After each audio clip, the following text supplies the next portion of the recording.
Port Haven was the kind of town that existed in the periphery of vision, a gray smear of slate roofs and peeling paint against the relentless gray of the Atlantic. It was not a place people moved to. It was a place people ended up in when momentum ran out. For the man calling himself Ethan Cole, the lack of momentum was the point.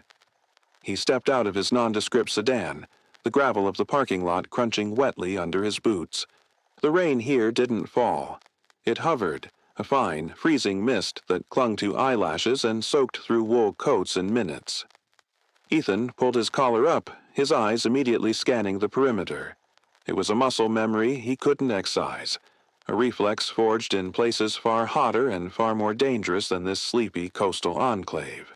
Scan left, alleyway clear, scan right, single streetlight flickering, rooftops clear, no static vehicles with engines running. To the untrained eye, Ethan was just a drifter. He wore a canvas jacket that had seen better days, dark jeans, and boots that were sturdy but generic. He walked with a rhythmic, heavy gait, his hands buried deep in his pockets. But if you looked closer, if you knew what to look for, you would see the signs of a man who had been dismantled and reassembled by the United States Navy. You would notice that he never stood directly under a light source. You would notice that he checked his reflection in shop windows not to fix his hair, but to see who was walking behind him. And you might notice the slight, almost imperceptible hesitation in his left leg when he turned corners. A microsecond of lag, a ghost of an injury. He stopped in front of the Alder Row, the only restaurant in town that seemed to have lights on past 8 in the evening. The neon sign buzzed with the sound of an angry hornet, the R in row flickering ominously. Ethan pushed the door open. A brass bell chimed, a sound too cheerful for the atmosphere inside. The interior was warm, smelling of stale coffee, lemon polish, and frying onions. It was the smell of Americana in decline. There were 8 booths, a long counter with vinyl stools that were cracked at the seams, and a jukebox that looked like it hadn't played a song since 1995. Ethan didn't walk to the counter. He didn't take the booth by the window.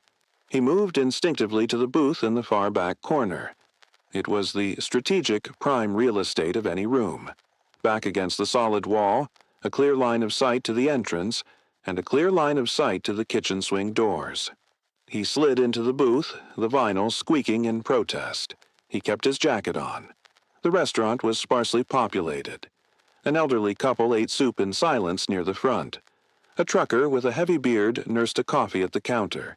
And at table 4, directly in the center of the room, sat 2 men in suits that were too sharp for Port Haven. They were eating quietly, their movements precise, their conversation low. Ethan clocked them instantly. Suits in a fishing town. No ties, expensive watches, not locals, not tourists. He filed the information away, categorized under potential threats, and turned his attention to the menu. He didn't need to look at it. He liked simple things. Complexities were for missions. Simplicity was for survival. A waitress emerged from the kitchen. She was young, perhaps in her late 20s, with hair tied back in a messy utilitarian bun. Her uniform was clean but faded. She carried a pot of coffee with the practiced ease of someone who had done this motion 100,000 times. Ethan watched her approach. He watched her hands first. No rings, short nails, no tremors. Then he watched her eyes. They were tired, but sharp, intelligent. She wasn't just looking at tables, she was scanning them. She arrived at his table, flipping a notepad open. She didn't smile, which Ethan appreciated. False pleasantries exhausted him. "Coffee?" she asked. Her voice was raspy like dry leaves. "Black," Ethan said. "And the steak? Ribeye. Rare. No sides." She paused, her pen hovering over the pad. "Just the meat?" "Just the meat." It was an old habit. High protein, fast digestion. In his previous life, carbohydrates made you sluggish, and a full meal could be a liability if you had to move fast. He ate for fuel, not for joy. "All right," she said, scribbling. Coming right up. She walked away. Ethan exhaled slowly, forcing his shoulders to drop an inch. He was safe here.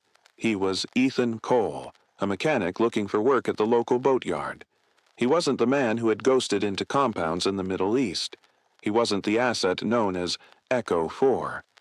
That man was retired. That man was dead, buried under paperwork and redactions. 10 minutes passed. The rain intensified, drumming against the window pane like nervous fingers. The waitress returned. She carried a large oval plate. The steak sizzled, the aroma filling the small booth. She placed it down in front of him, along with a heavy steak knife and a fork rolled in a paper napkin. "Anything else?" she asked loudly, her voice carrying over the hum of the refrigerator. "No," Ethan said. "Thank you." She didn't leave. Ethan looked up, ready to dismiss her. But she wasn't looking at him.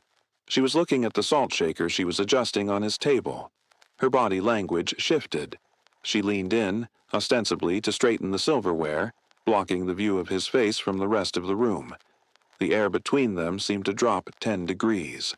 Her lips barely moved, her voice dropping to a frequency so low it was almost a vibration rather than sound.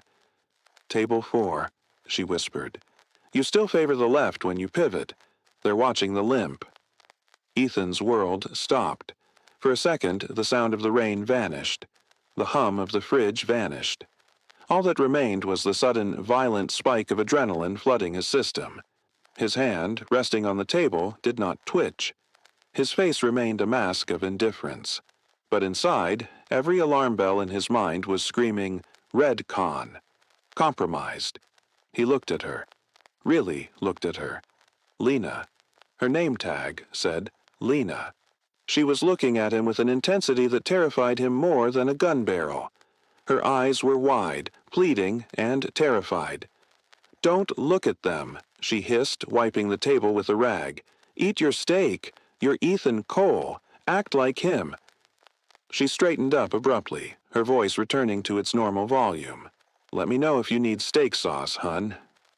She walked away, heading back toward the kitchen, her tray tucked under her arm.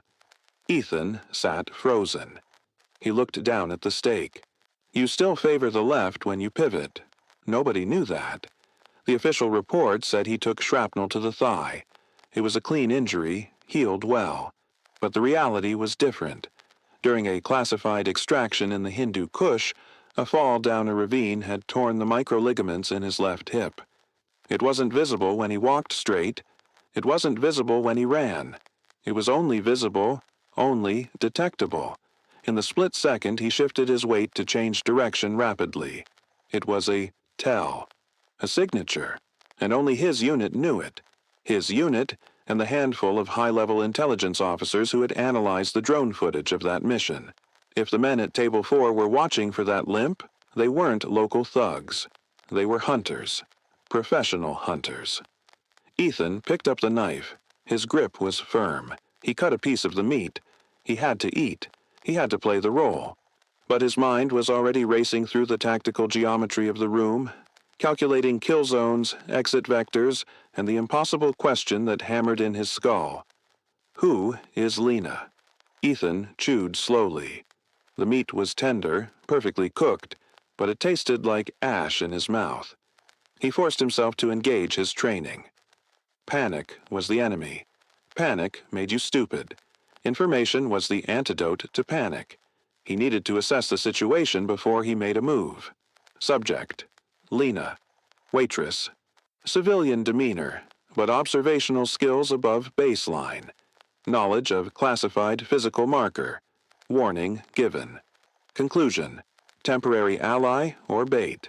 He needed to test the environment. Ethan reached for his coffee mug. As he lifted it, he angled the dark liquid so it acted as a black mirror.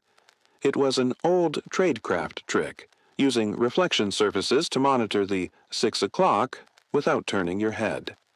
In the dark ripples of the coffee, he saw the distorted reflection of Table 4. The two men were not eating anymore. One was checking a phone beneath the table, texting, not scrolling. The other was watching Ethan's back. They were still, too still. Predators are still before they strike. Why hadn't they moved yet? If they were here to kill him, the parking lot would have been the place.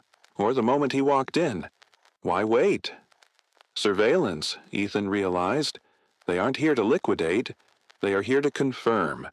They needed to be 100% sure he was the target before they called in the cavalry. Ethan had changed his face slightly. A beard, different hair, colored contacts. But biomechanics didn't lie. The gait, the pivot, that was the fingerprint they were looking for. And Lena had just told him that he had already given it away. Ethan took another bite. He needed to change the dynamic. He dropped his napkin. It was a deliberate error, a clumsy move. As he bent down to retrieve it from the floor, he used the moment to scan the underside of the tables and the structural integrity of the booth.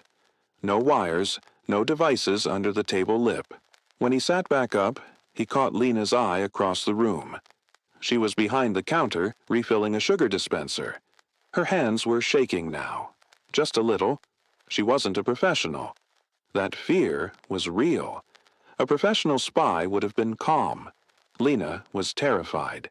That meant her warning was genuine. She wasn't baiting him. She was trying to save him. Ethan signaled for the check. This was the pivot point. If he walked out now, he could disappear into the rain. He had a go bag in the trunk of the sedan. He could be 3 states away by sunrise. He could burn the Ethan Cole identity and become someone else. But he couldn't leave the loose end. If he left, and these men realized Lena had tipped him off, she was dead. The calculation was cold, but the morality was heavy. He had spent a career leaving people behind because the mission dictated it. He had promised himself that in retirement, the mission was his own soul. He couldn't leave her. Lena walked over with the check. She placed it face down. "Dessert?" she asked. "Just the bill," Ethan said. He pulled out a $20 bill and placed it on the table. As she reached for the cash, he grabbed her wrist. Not hard, not threateningly, but with a firmness that immobilized her. "Keep the change," he said, loud enough for Table 4 to hear. Then, in a whisper that barely cleared his lips, "Meet me in the alley. 5 minutes. If you run, you die. If you stay, I can help." He released her. Lena didn't flinch. She nodded once, imperceptibly, and scooped up the money. "Thanks, sugar. You have a good night." Ethan stood up. This was the test. He stepped out of the booth. He knew the eyes were on him. He consciously forced his left leg to take the weight fully, suppressing the micro-flinch, overriding the pain in his hip. He walked with a smooth, even cadence toward the door. He didn't look at Table 4. He pushed out into the cold night air. The bell chimed behind him.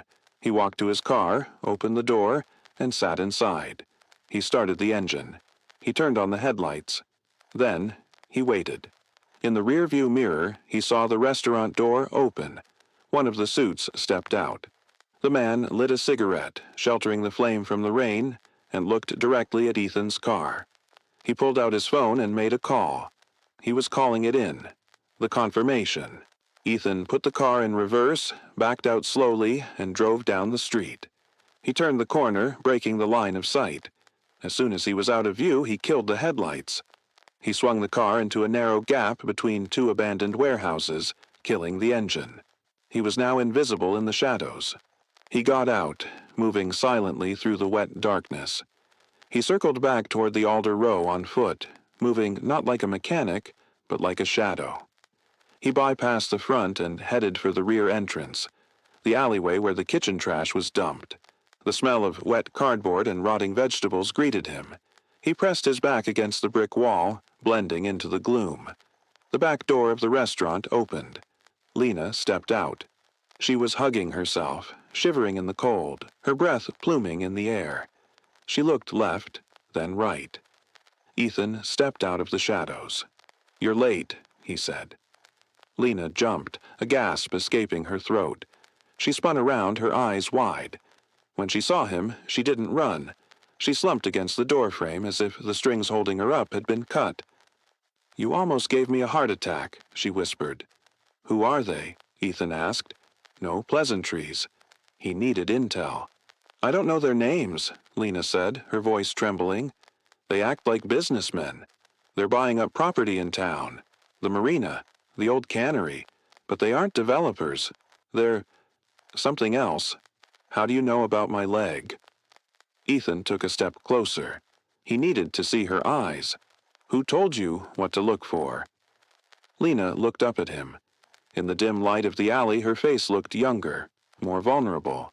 My father, she said softly. Ethan frowned. Your father is here? My father is dead, Lena said. The grief in her voice was fresh, a raw wound. He died 4 years ago, but he left me things. Journals, notes, and stories. She took a breath, steeling herself. He told me about a man he called the Shepherd. He said this man saved his life in a valley in Afghanistan when everyone else had left him for dead. He said the Shepherd carried him for 6 miles with shrapnel in his own hip. Ethan felt a physical blow to his chest. The memory surfaced violently. The Panjshir Valley. Dust choking the air. The chopper was gone. The mission was burned. Ethan had a local asset over his shoulder, a terrified structural engineer who had the blueprints to a Terracel's tunnel network. The man was bleeding. Ethan was bleeding. The extraction point was compromised. The architect, Ethan whispered. It was the code name for the asset. Lena nodded, tears welling in her eyes. His name was Yusuf. He was my father. We moved to the States after the extraction. Witness protection, new names, new lives. He always told me that if trouble ever came, I should look for the Shepherd. He described you. He described how you walked. Ethan looked at the woman. He saw it now. The shape of the eyes, the intelligence. She was Yusuf's daughter. He told me, Lena continued, that the injury to your hip makes you hesitate when you turn left. He said it's the only way to find you because you're a ghost otherwise. Ethan ran a hand over his face. The irony was suffocating. The detail that Yusuf had shared as a heroic anecdote, the sign of Ethan's endurance, was now the very thing that had betrayed him to his enemies. Lena, Ethan said, his voice softer now. Why are those men looking for me? They aren't looking for you specifically, Lena said. Not at first. They're looking for anyone who knew my father. They think he hid something before he died. A drive, a ledger, I don't know. And they think you have it? They've been watching me for weeks, she said. They sit at that table. They watch who I talk to. When you walked in, you just looked different. You scanned the room. You sat with your back to the wall. I saw them perk up. Then I saw you walk. And I knew. I knew you were the one he talked about. Ethan processed this.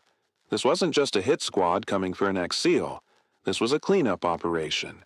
They were hunting down the legacy of a mission from a decade ago. Yusuf must have stolen something more than just blueprints. He had taken insurance, and now his daughter was the target. The men inside, Ethan said. Did they hear you whisper to me? No, Lena said. I was careful, but they saw me lean in. They saw me talk to you. They're suspicious. Suspicion is enough to get you killed in this game, Ethan said grimly. He looked past her into the kitchen. Through the small window, he could see the swinging doors. The suits were gone from table 4. They're moving, Ethan said instantly. They've confirmed the sighting. They're going to secure the perimeter. What do we do? Lena asked. For the first time, she looked at him not as a customer, but as the shepherd, the protector. Ethan looked at the rain-slicked alley. He looked at the woman who was the daughter of the man he had bled to save. He had a choice. He could walk away. He could say this wasn't his fight.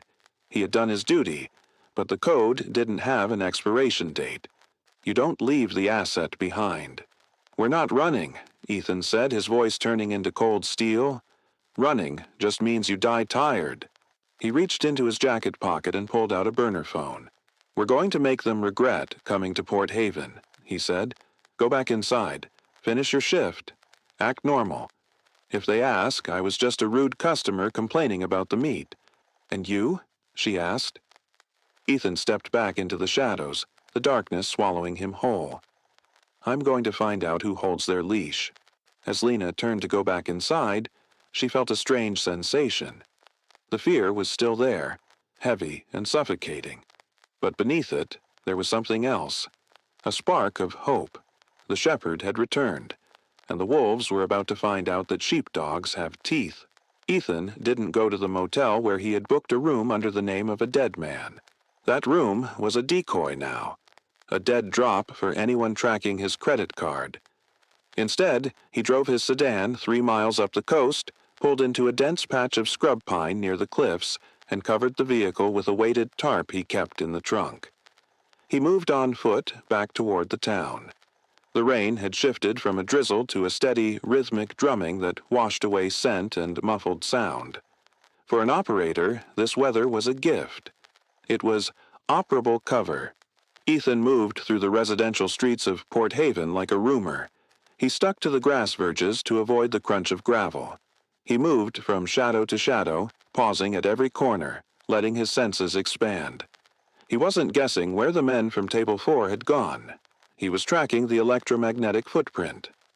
Before leaving the alley, he had activated a passive frequency scanner, a small handheld device no larger than a smartphone, dating back to his contracting days. It didn't decrypt signals, but it detected spikes in encrypted radio traffic. The signal strength led him toward the industrial district, past the boarded-up storefronts and down toward the docks. The destination became obvious before he even saw the guards. The old cannery. It was a massive brick structure that jutted out into the bay, its windows broken or boarded up. A chain-link fence surrounded the perimeter, topped with razor wire that looked rusted but was likely strung with tension sensors. Ethan stopped 50 yards out, crouching behind a stack of lobster traps. He watched. He didn't look for movement. He looked for the absence of natural patterns. The seagulls were roosting on every roof except the cannery's east wing. Why? Because something was disturbing them there. He saw the flicker of a light, quickly extinguished. Someone was inside. Then a black SUV rolled up to the gate. The same men from the restaurant. The driver didn't buzz in. He flashed his headlights in a specific sequence. Long, short, long. The gate slid open electronically. Professional entry protocols, Ethan noted. This isn't a local gang. This is a forward operating base. He needed to get closer. The fence was the first barrier. A novice would try to cut the wire.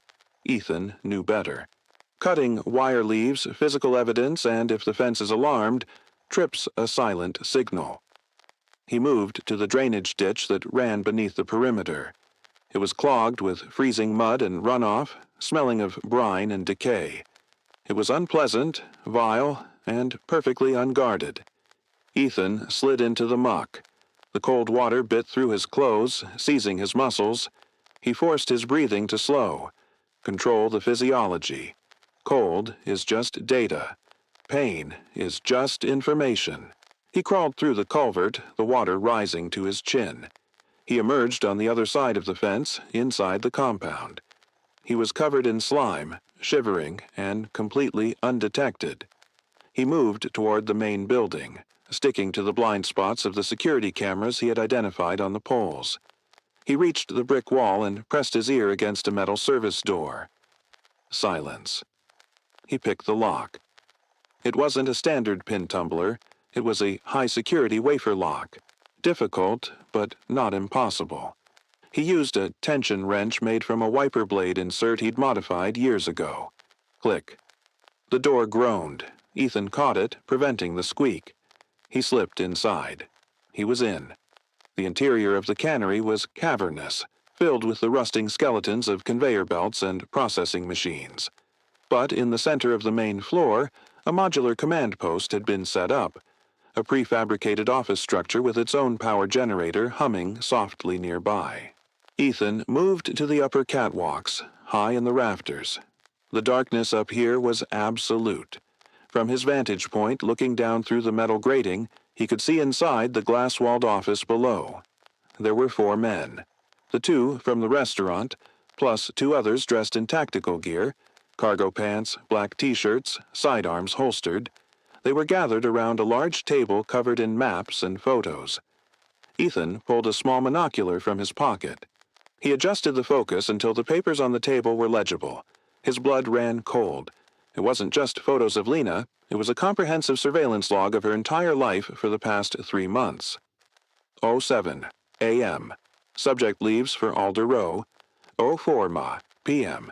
Subject visits library. 08 p.m. Subject returns to residence, 44 Harborview Lane. But there was something else.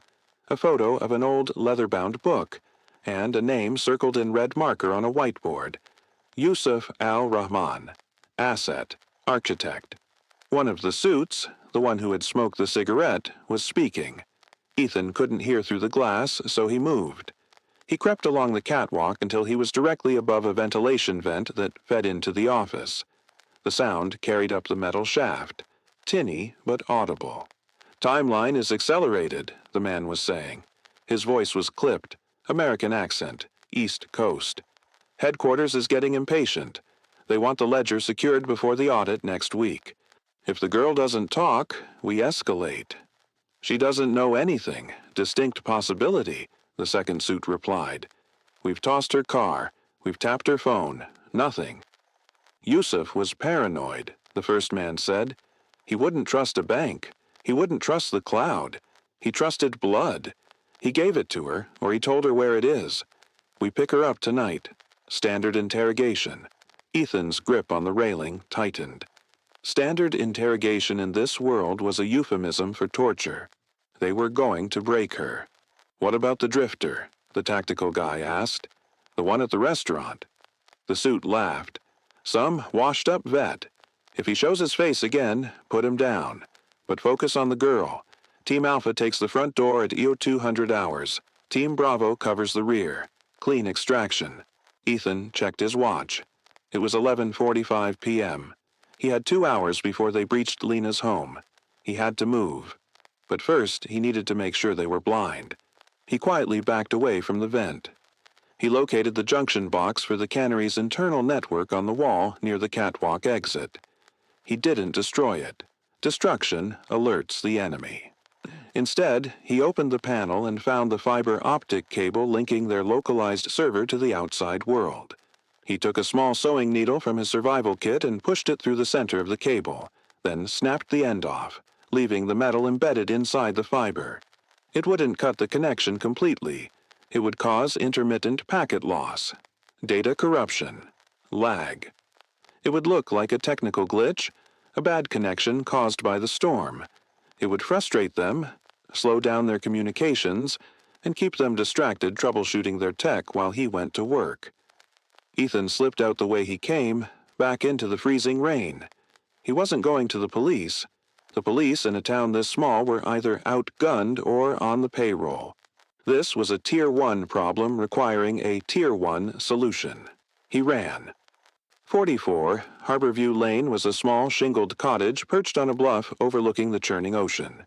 It was isolated, picturesque, and tactically undefendable. Ethan arrived at 12:30 a.m. The house was dark. Lena was likely asleep, or trying to be. Ethan didn't knock. Knocking would wake her up in a panic, and panic made civilians loud. He circled the house. He found a window with a loose latch in the laundry room, a security flaw he'd have to lecture her about later. He slid it up and climbed in.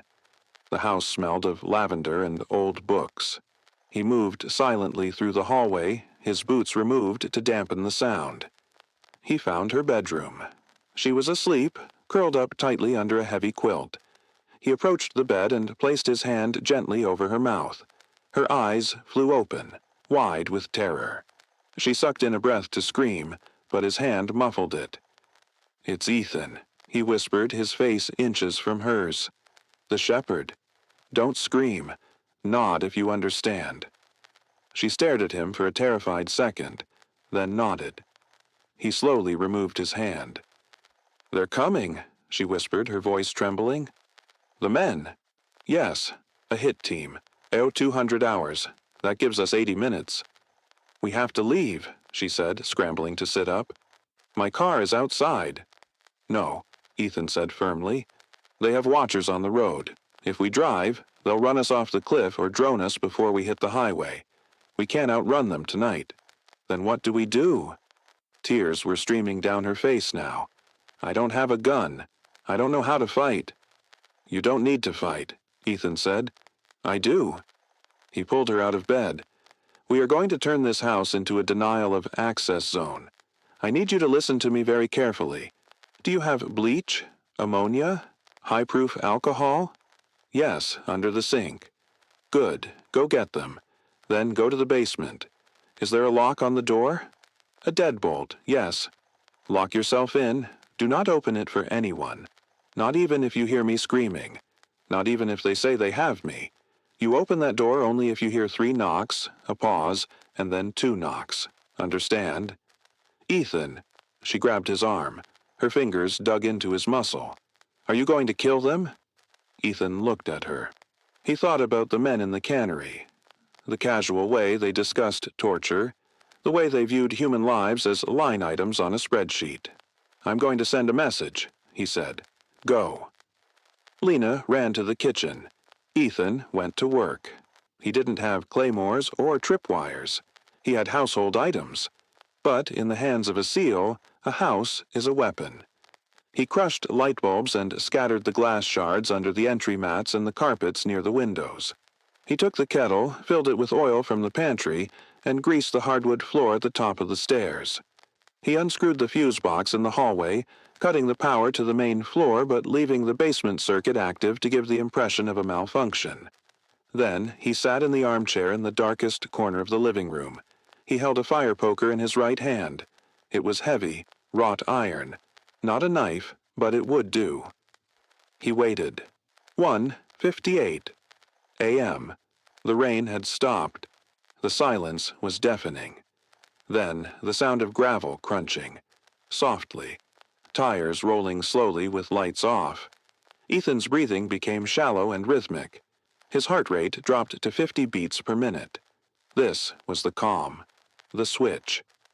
2 shadows passed the front window. The front door handle turned. Locked. A quiet hiss. A pneumatic lockpick. The door clicked open. 2 men entered. Night vision goggles. Silenced pistols. They moved with practiced efficiency. The first man stepped onto the entry mat. The crunch of glass was masked by the carpet, but the tactile feedback was immediate. He shifted his weight, confused. "Clear left," the first man whispered into his comms. "Clear right," the second man replied. They moved into the living room. Their night vision gave them a green-tinted view of the world. They swept their weapons across the room.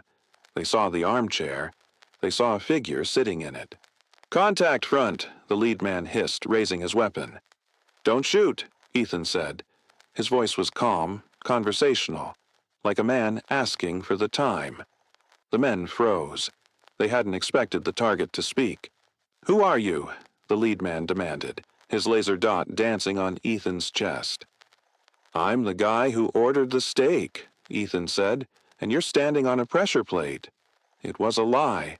There was no pressure plate. But in the high-stress environment of a tactical entry, the brain processes threats before reality. Both men instinctively looked down at their feet. That split second was all Ethan needed. He didn't stand up. He exploded forward. He threw the heavy iron poker. It spun through the air and smashed into the lead man's night vision goggles, shattering the optics and driving the unit back into his face. The man screamed, blinded and disoriented, firing a shot wildly into the ceiling. The second man turned to fire, but Ethan was already inside his guard. Ethan struck the man's wrist, directing the gun barrel away, then drove his elbow into the man's solar plexus. The air left the man's lungs in a violent whoosh. Ethan swept the man's legs. He hit the floor hard.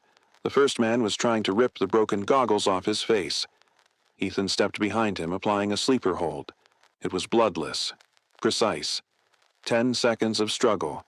Then the man went limp. Ethan turned to the second man, who was gasping for air, reaching for his fallen gun. Ethan stepped on the man's hand. He applied just enough pressure to threaten a break, but not enough to cripple. "Radio your command." Ethan whispered, leaning down. The man wheezed, looking up at the dark silhouette towering over him. What? Radio them, Ethan repeated. Tell them the house is clear. Tell them the girl is gone. Tell them you found a note. What note? The man gasped. The note that says, "The architect sends his regards." The man stared at him. They'll kill us if we lie. If you don't lie, Ethan said, leaning closer, his voice dropping to that freezing whisper, I will hunt you. Not here, not tonight, but one day when you're at home, safe in your bed. I'll be the shadow in the corner. Make the call. The mercenary swallowed hard. He reached for his radio with a trembling hand. Base. This is Alpha 2. House is clear. Target is negative. Repeat. Target is gone. Ethan nodded. He grabbed the men by their tactical vests and dragged them, one by one, out the front door and dumped them on the lawn. He stood on the porch, watching the black SUV screech up to collect its fallen operators. They didn't engage. They realized the trap had been sprung. They cut their losses. As the taillights faded, Ethan went back inside and locked the door. He went to the basement door and knocked. Knock, knock, knock. Pause. Knock, knock. The bolt slid back. Lena opened the door, her face pale, clutching a bottle of ammonia like a grenade. Is it over? She asked. No, Ethan said, wiping sweat from his forehead. That was just the reconnaissance. Now they know I'm here. Now they know I'm capable. He looked at her, his expression grim.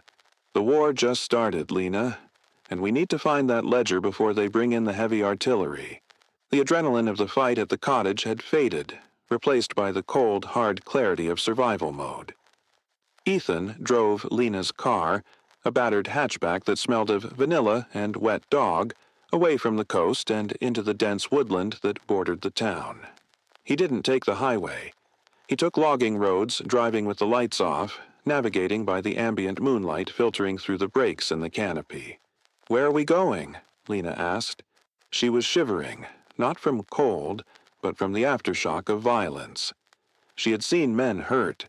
She had seen the capacity for violence in the man sitting next to her. We need a sterile environment, Ethan said, his eyes scanning the tree line. A place they haven't mapped. Somewhere your father spent time but didn't own. Lena rubbed her arms. The boatyard. He didn't own it, but he rented a workspace there. He restored old engines. He said it was the only time his hands stopped shaking. The boatyard, Ethan repeated. Is it secure? It's abandoned at night. Just a security guard at the front gate, old Mr. Henderson. He sleeps half the time. Good. They arrived 20 minutes later. The Port Haven boatyard was a graveyard of rusted hulls and peeling paint. Skeletal masts poked into the fog like needles. The smell here was heavy, diesel, salt, and rotting wood. They parked a mile out and hiked in, slipping through a hole in the perimeter fence. Ethan moved like a wraith, guiding Lena with hand signals she was beginning to understand. Stop. Get down. Move. They reached a corrugated metal shed at the far end of the lot. Unit 42, Lena whispered. She keyed in a code on the padlock. It clicked open. Inside, the shed was a chaotic museum of mechanical parts. Pistons, gears, and engine blocks were scattered on workbenches. But in the center, there was a pristine drafting table. He was an architect, Ethan said, running a hand over the table. He built tunnels in the mountains. He understood structure. He understood how to hide things inside other things. He left me a book, Lena said suddenly. She moved to a shelf and pulled down a heavy, grease-stained manual. Marine diesel engines, maintenance and repair. He told me, if the engine ever dies, check the valves in Chapter 4. Ethan took the book. He didn't open it immediately. He weighed it in his hand. It felt balanced. Book, cipher, Ethan muttered. Or a hollow cutout. He opened it to Chapter 4. The pages were intact, no cutout, just diagrams of fuel injection systems. Ethan frowned. He held the page up to the light. Nothing. He ran his fingers over the paper. The texture was standard. "Think like him," Ethan said. "He's an engineer. He deals in physical mechanics. Check the valves." Ethan looked around the room. On the workbench there was a disassembled engine block, an old V8. The valves were laid out on a blue cloth, numbered. Ethan walked over to the valves. He picked up the fourth one. It was heavy, coated in oil. He wiped it down with a rag. There was a seam, a microscopic hairline fracture in the metal stem of the valve. "It's not a valve," Ethan said softly. "It's a container." He gripped the top and bottom of the steel rod and twisted. It resisted, then gave way with a smooth machined glide. The valve unscrewed. Inside the hollow shaft was a tightly rolled cylinder of acetate film. Ethan pulled it out carefully. It was a microfilm strip. Old school. Analog. Unhackable unless you physically possessed it. "This is it," Ethan said. "The ledger. Names, dates, bank accounts, the insurance policy." Lena stared at the tiny strip of plastic. "That little thing is why they want to kill me?" "That little thing," Ethan said, "can bring down governments. Your father didn't just build tunnels, Lena. He saw who paid for them. He saw the money trails." Ethan pocketed the film. "We have the leverage. Now we need a way to use it." Suddenly, the air in the shed changed. It wasn't a sound. It was a feeling. A displacement of air pressure. Ethan grabbed Lena and tackled her to the ground behind the heavy engine block. Thwip. A single round punched through the metal wall of the shed, passing exactly where Ethan's head had been a second ago. It embedded itself in the far wall with a dull thud. No gunshot sound. Just the impact. "Stay down," Ethan hissed, pressing Lena's face into the concrete. "What was that?" she whimpered. "Subsonic round," Ethan said, his eyes scanning the holes in the corrugated metal. "Suppressed rifle. Thermal optics." He looked at the angle of the entry hole. "We're not fighting thugs anymore, Lena. They called in a cleaner." 300 yards away, perched on top of a decommissioned crane, the man known only as Silas adjusted the dial on his scope. He was not angry that he had missed. He was impressed. Silas was a man of no fixed nationality. He worked for the highest bidder, and his specialty was problem resolution. He didn't look like a soldier. He looked like an accountant. Slender, bespectacled, unassuming. But his resting heart rate was 42, and he could hit a coin from a mile away in a crosswind. "Target is reactive," Silas spoke into his throat mic. "Reflexes are Tier 1. He anticipated the shot." "Did you drop him?" the voice in his earpiece asked. It was the suit from the cannery. "No," Silas said calmly. "He's behind cover. Hard cover. Engine block. Smart." "Flush him out. We have a team moving to your position." "Call them off," Silas said. "If you send a team into that boatyard, he will butcher them. This isn't a brawl. It's a surgery." Silas watched the shed through his thermal scope. The heat signature of the two targets was glowing red against the cool blue of the metal. They were pinned. "He has to move eventually," Silas whispered to himself. "And when he does, he enters the zero line." Inside the shed, Ethan was calculating. He knew the geometry of the sniper. The shot came from the northeast, elevated. That meant the crane. "He's using thermal," Ethan whispered to Lena. "He can see our body heat through the walls. As long as we stay behind this engine, we're safe from the bullet, but we can't leave." "Can we call the police?" Lena asked. "The police will just be targets for him. Or worse, they're working for the people who hired him." Ethan looked around the shed. He needed a distraction. A thermal distraction. He saw a welding torch and a tank of acetylene in the corner. "Lena," Ethan said, his voice steady. "I need you to trust me. I'm going to create a fire. It's going to bloom hot and fast. It will blind his thermal scope for about 6 seconds. In those 6 seconds, we have to run to the gap in the fence." 6 seconds. Lena's eyes were wide. 5, to be safe. Can you sprint?" I ran track in high school." "Good, high knees. Don't run in a straight line. Zigzag, erratic patterns." Ethan crawled toward the welding rig. He cracked the valve on the acetylene tank, letting the gas hiss out into the room. It filled the air, acrid and dangerous. He took a road flare from his survival kit. "When I light this," Ethan said, "the gas will ignite. It won't explode, but it will flash. It's going to be bright and hot. As soon as you see the light, you run. Do not look back." He looked at her. "Ready?" She nodded, terrified but determined. Ethan struck the flare. Whoosh! The shed erupted in a ball of orange fire. The sudden spike in temperature washed out the thermal sensor on the crane 300 yards away. "Now!" Ethan screamed. They burst out of the shed door. Silas cursed. His scope was a wall of white static. He ripped his eye away from the optic and switched to iron sights, but the fog and the smoke from the fire obscured the yard. He fired blindly into the smoke. Thwip, thwip, thwip. But it was suppression, not precision. Ethan and Lena scrambled over piles of scrap metal, their boots slipping on the wet ground. They reached the perimeter fence. Ethan boosted Lena over, ignoring the tier of barbed wire on his jacket, and vaulted after her. They tumbled down an embankment into the drainage ditch on the other side. "Keep moving," Ethan urged. "He'll relocate. He'll predict the exit." They ran into the tree line, disappearing into the dense coastal forest just as the first police sirens began to wail in the distance, alerted by the fire, not the gunfire.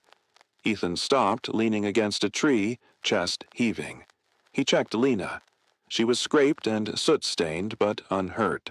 "We lost him," Lena panted. "For now," Ethan said. He looked back toward the crane, barely visible in the mist. "But he knows my playbook now. He knows I trade space for time." Ethan looked at the microfilm in his pocket. "We can't hide anymore, Lena. If we keep running, he'll pick us off. We have to turn the table." "How?" "We don't go to ground," Ethan said darkly. "We go to the one place they won't expect. We go to the source." Dawn was breaking over Port Haven. The gray light filtered through the rain, washing the world in a bleak, monochromatic palette. Ethan and Lena sat in a booth at a 24-hour truck stop diner 10 miles out of town. It was risky, but they needed food, and they needed Wi-Fi. Ethan had acquired a laptop from a distracted trucker, borrowed, he told himself, to be returned later, and was currently scanning the microfilm using a makeshift rig he'd built from a magnifying glass and the laptop's webcam. The images flickered onto the screen. Spreadsheets, bank transfers, emails. It was a roadmap of corruption. It showed illegal arms deals funneled through legitimate shipping companies. It showed payoffs to senators. It showed the funding of black ops off the books. And it showed the name of the man at the top, Director Marcus Vane. Ethan froze. "You know him?" Lena asked, seeing the color drain from Ethan's face. "Vane was my commanding officer," Ethan said quietly. "He signed my discharge papers. He's the deputy director of naval intelligence." It all made sense. The resources, the professional hit teams, the cleaner. This wasn't a criminal syndicate. This was a rogue element within the government itself. Vane was cleaning up his loose ends before a Senate hearing. "We can't fight the Navy," Lena whispered. "We don't have to," Ethan said. He started typing furiously. "Vane is powerful, but he's paranoid. That's why he wanted this ledger destroyed. It's the only thing that links him to the money." Ethan looked at Lena. "We're going to make a trade." "A trade? We offer him the ledger, in exchange for our lives. You're going to give it to him?" Lena looked betrayed. "After my father died for it?" "Trust me," Ethan said. "It's a Trojan horse." Ethan picked up the burner phone. He dialed a number he hadn't used in 6 years, a direct line to the Pentagon switchboard, with a priority override code. It rang twice. "Secure line," a voice answered. "Connect me to Vane," Ethan said. "Tell him Echo 4 has the package." There was a pause, a series of clicks. "Ethan," Vane's voice came on the line, smooth, paternal. "I thought you were dead." "I was," Ethan said, "until you sent amateurs to my dinner. Call off your dog, Vane. Call off Silas." Give me the architect's file, Ethan, and you can go back to being a ghost. I'll even clear your pension. Alder Row Restaurant. Tonight, midnight. Come alone. If I see a sniper, if I see a drone, the file goes to the New York Times and the Washington Post simultaneously. I have a dead man's switch set up. Midnight, Vane said. Don't be late. Ethan hung up. He destroyed the phone, crushing it under his boot. He won't come alone, Lena said. He'll bring an army. I know, Ethan said. That's why we're not going to be at the restaurant. He turned the laptop toward her. He had scheduled a mass email blast, encrypted with a timer. I lied to him about the dead man's switch, Ethan admitted. I don't have one set up yet, but by midnight I will. He looked at Lena. The waitress was gone. In her place was a survivor. We are going to the restaurant, Ethan corrected himself, but we're going there to set the stage. Vane thinks this is a handover. We're going to turn it into a kill box. But Silas, Lena warned. He'll be watching. I'm counting on it, Ethan said. I'm going to give Silas a target he can't resist. Me. Ethan stood up. Come on. We need to go shopping. I need propane, fertilizer, and a very large mirror. A mirror? To show them exactly who they're messing with. The Alder Row restaurant was silent. The neon sign outside had been turned off, plunging the interior into a deep, heavy gloom, illuminated only by the streetlights filtering through the rain-streaked windows. Ethan sat at table 4, the very table where the hunters had sat the night before. He was unarmed. His hands rested on the table, palms flat. In front of him sat a single object, the large rectangular mirror he had purchased from a hardware store, propped up against the napkin holder, facing the front window. At 11:59 p.m., the black SUV rolled up to the curb. Ethan didn't move. He watched the reflection in the mirror. He saw the door open. He saw Director Marcus Vane step out. Vane was alone, dressed in a long trench coat, holding a black umbrella. He looked like a statesman, not a killer. The bell above the door chimed. Vane stepped inside, shaking off his umbrella. He looked around the empty restaurant, his lip curling in distaste. Dramatic, Vane said, his voice echoing in the emptiness. I expected nothing less from you. Echo 4. Sit, Ethan said. He didn't shout. His voice was a low rumble. Vane pulled out the chair opposite Ethan. He sat down, placing his hands on the table. He looked at the mirror. And this? Vane gestured to the glass. Feng shui? Parallax, Ethan said. It changes the perspective. Vane chuckled. You always were the philosopher of the unit. Where is the girl? Where is the ledger? The girl is safe, Ethan said. The ledger is right here. Ethan reached into his pocket and pulled out the small metal valve. He placed it in the center of the table. Vane's eyes locked onto it. Hunger replaced the arrogance for a split second. Smart, Vane murmured.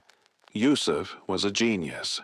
Hiding the data in the machine itself, he reached for it. Don't, Ethan said. Vane froze. You have a sniper, Ethan said calmly. Silas, he's on the roof of the bank across the street. He has a clear line of sight through that window behind me. He's aiming at the back of my skull right now. Vane smiled. He is, which is why you're going to let me take that valve. Because if you twitch, your head becomes a canoe. Silas is a professional, Ethan agreed. He calculates wind, distance, and temperature, but he doesn't calculate refraction. Ethan tapped the mirror. You see, Vane, I know Silas uses a laser rangefinder to confirm his distance before the shot. An infrared beam, invisible to the naked eye. Ethan reached under the table and pulled out a remote control. And I know that you are wearing a wire, because you want a record of me handing over the stolen property to justify your narrative. Give me the valve, Ethan, Vane said, his patience thinning. Silas drops you on my command. Look at the mirror, Ethan commanded. Vane looked.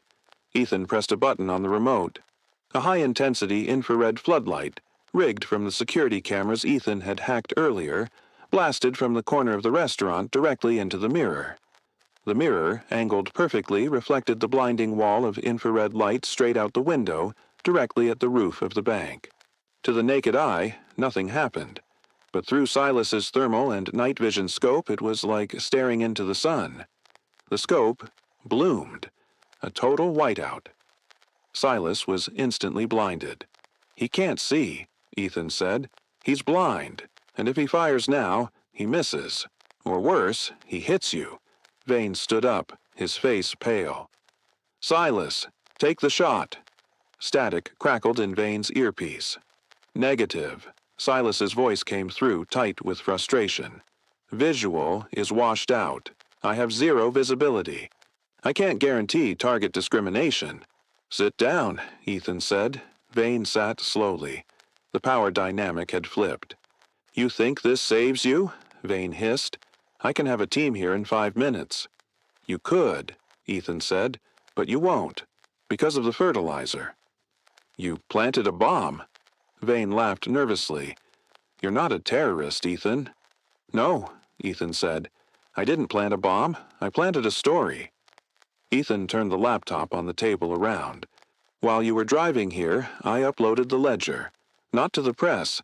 They take too long to verify sources. I uploaded it to the server of the Naval Criminal Investigative Service, and I CC'd the Inspector General's office." Vane stared at the screen. The upload progress bar was at 100%. "It's done," Ethan said. "The emails, the bank accounts, your signature on the kill orders for Yusuf. It's all in the system. If you kill me now, you just add murder to a list of treason charges." Vane stared at the valve on the table, the object he had hunted for years. It was useless now. The information was free. "Why?" Vane whispered. "You could have disappeared. You could have sold this for millions." "Because I ordered a steak," Ethan said. Vane looked confused. "What?" "I just wanted a meal," Ethan said. "I wanted a quiet life. You took that from me. You brought the war to my doorstep, and you threatened the only person who offered me a kindness." Sirens began to wail in the distance. Not the local police, the heavy, authoritative sirens of federal vehicles. "They're coming for you, Marcus," Ethan said. "Silas is already packing up. He knows when a contract is burned. You're alone." Vane slumped in his chair. The arrogance evaporated, leaving a tired, corrupt old man. Ethan stood up. He picked up the valve, not for the data, but as a memento for Lena. He walked to the door. "Enjoy the steak," Ethan said over his shoulder. "The chef here is excellent." He walked out into the rain. Epilogue. The Anchor. 3 months later. Port Haven was thawing. The gray ice of winter had given way to the pale, hopeful green of spring. The Alder Row was busy. The lunch rush was in full swing. Locals were eating chowder, tourists were asking for directions, and the jukebox was finally playing something from this decade. Ethan Cole sat in the back booth. He wasn't wearing the heavy canvas jacket anymore. He wore a simple flannel shirt, sleeves rolled up. He looked younger. The tension that used to tighten the corners of his eyes had softened. He still sat with his back to the wall. Some habits kept you alive. Others just made you feel safe. Lena walked over. She didn't look terrified anymore. She looked radiant. She carried a coffee pot in one hand and a plate in the other. She placed the plate down. A ribeye. Rare. "On the house," she said, smiling. "I can pay," Ethan said. "I know. But the owner eats for free." Ethan smiled. He looked around the restaurant. He had used his savings, the go-bag money he had never expected to spend on anything but escape, to buy into the business. He wasn't a drifter anymore. He was a partner. He wasn't a ghost. He was a citizen. "How's the leg?" Lena asked, refilling his coffee. "It's fine," Ethan lied. "Liar," she whispered, leaning in. But this time, the whisper wasn't a warning. It was intimate. "You still favor the left when it rains." "I'm working on it," Ethan said. "Take your time," Lena said, squeezing his shoulder. "You're not going anywhere." She walked back to the counter to serve a table of fishermen. Ethan watched her go. He picked up his knife and fork. He cut a piece of the steak. He looked out the window. The street was clear. No black SUVs. no reflections of snipers, just a town going about its business. For the first time in 20 years, Ethan Cole didn't check the exit. He simply took a bite and enjoyed the meal.